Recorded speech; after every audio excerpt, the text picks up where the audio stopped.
తిరుమల వ్యవహారంలో కూటమి ప్రభుత్వం వేసిన సిట్ పూర్తిస్థాయి నివేదిక త్వరలో రాబోతోందని బీజేపీ రాష్ట్ర అధ్యక్షులు పివిఎన్ మాధవ్ తెలిపారు. దీనిపై తప్పనిసరిగా పెద్ద ఎత్తున విచారణ జరిపి ఎవరైతే అక్రమార్కులు ఉన్నారో అందరినీ అరెస్ట్ చేస్తామని చెప్పారు.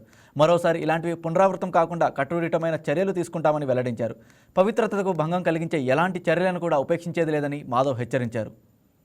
ఇవాళ సంత రవిదాస్ జీ యొక్క 649వ జయంతి ఉత్సవాలు ఆంధ్రప్రదేశ్ రాష్ట్ర వ్యాప్తంగా భారతీయ జనతా పార్టీ ఎస్సీ మోర్చా ఆధ్వర్యంలో నిర్వహించుకుంటున్నాం. సంత్ రవిదాస్ యొక్క వారసులు అంటే ఆయన చెప్పులు కుట్టేవాడు. చెప్పులు కుడుతూనే వేదాంతం రహస్యాలందరికీ అందించాడు. కేవలం అందించడమే కాకుండా అతి గొప్ప మతం ఏదైతే ఉందో సిక్కిజం సంబంధించిన మొదటి గురువు గారు గురు గోవింద్ సింగ్తో పాటు గురునానక్తో పాటు ఆయన కలిసి జీవించడం, ఇద్దరూ కలిసి అనేక రకాల విషయాలు రాయటం, ఏదైతే గురు గ్రంథ సాహిబ్లో సుమారు 140 ఏదైతే అమృత్ నబీ అంటారో అమృత్ నబీలు రాసిన వ్యక్తి సంత్ రవిదాస్ గారు.